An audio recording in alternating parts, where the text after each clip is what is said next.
Saya Niluh Putu Sumiartini SPD AUD. Tugas modul 2.3 A.9. Koneksi antar materi. Calon guru penggerak Kabupaten Karangasem, Bali.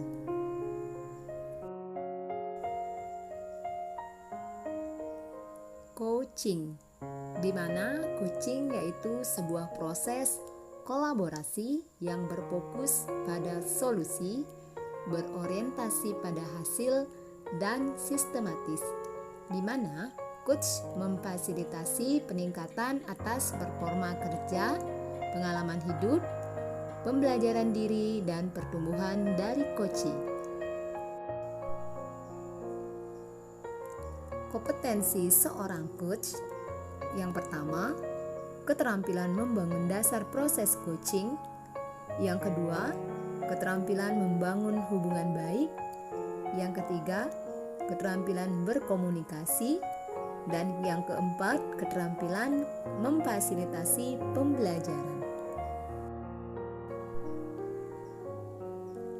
4 unsur utama yang mendasari prinsip komunikasi yang memberdayakan, yakni yang pertama, hubungan saling mempercayai. Yang kedua, menggunakan data yang benar. Yang ketiga, bertujuan menuntun para pihak untuk optimalisasi potensi. Yang keempat, rencana tindak lanjut atau aksi.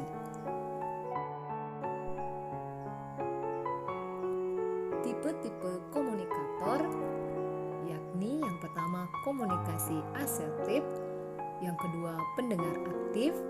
Yang ketiga, bertanya efektif.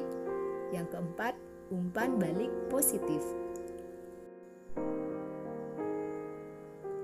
Tips seorang coach adalah yang pertama, menyelaraskan emosi. Yang kedua, menyamakan bahasa tubuh. Dan yang ketiga, menyamakan kata kunci. 6 jenis pertanyaan efektif untuk proses coaching. Yang pertama, pertanyaan terbuka. Yang kedua, pertanyaan berfokus pada tujuan. Yang ketiga, pertanyaan reflektif. Yang keempat, pertanyaan eksplorasi. Yang kelima, pertanyaan yang mengukur pemahaman.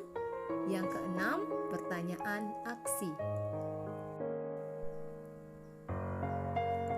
Langkah praktek coaching model Tirta, di mana yang pertama, adanya tujuan coaching. Yang kedua, ada identifikasi masalah. Yang ketiga, rencana aksi. Yang keempat, tanggung jawab.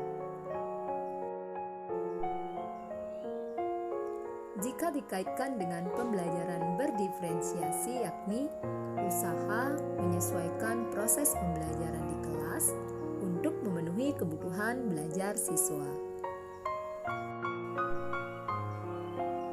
Di mana kebutuhan belajar siswa berdasarkan yang pertama, pemetaan kebutuhan belajar berdasarkan minat. Yang kedua, pemetaan kebutuhan belajar berdasarkan kesiapan belajar.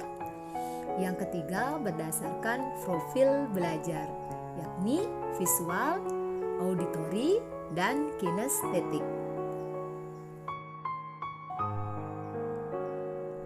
Pembelajaran sosial dan emosional dikaitkan dengan modul coaching, yakni dengan menerapkan teknik STOP, di mana huruf yang pertama yaitu S, stop, itu artinya berhenti.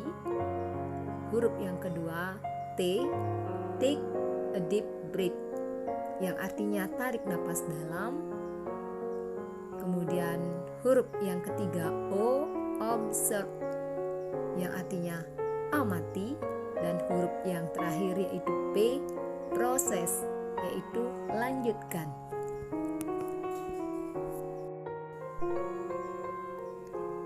Pembelajaran sosial dan emosional, yakni yang pertama, kesadaran diri. Yang kedua, pengelolaan diri. Yang ketiga, kesadaran sosial. Yang keempat, keterampilan relasi. Yang kelima, pengambilan keputusan yang bertanggung jawab. Penyusunan teknik pembelajaran kompetensi sosial emosional berdasarkan ruang lingkup kompetensi sosial emosional, yakni yang pertama ruang lingkup yang rutin, yang kedua terintegrasi dalam mata pelajaran, yang ketiga protokol, yakni budaya atau tata tertib. Jika dikaitkan modul 1 dengan modul 2 ini, maka sesuai filosofi pendidikan Ki Hajar Dewantara bahwa tujuan pendidikan itu menuntun tumbuhnya atau hidupnya kekuatan kodrat anak sehingga dapat memperbaiki lakunya. Oleh sebab itu, peran seorang coach atau pendidik adalah menuntun segala kodrat atau potensi agar mencapai keselamatan dan kebahagiaan sebagai manusia maupun anggota masyarakat. Refleksi mengenai kegiatan coaching dalam membantu saya sebagai seorang guru, yakni murid diberi kebebasan namun pendidik sebagai pamong dalam memberi tuntunan dan arahan agar murid tidak kehilangan arah dan membahayakan dirinya. Guru memberikan pertanyaan-pertanyaan reflektif agar kekuatan kodrat atau potensi anak terpancar dari dirinya, memerdekakan siswa dalam belajar.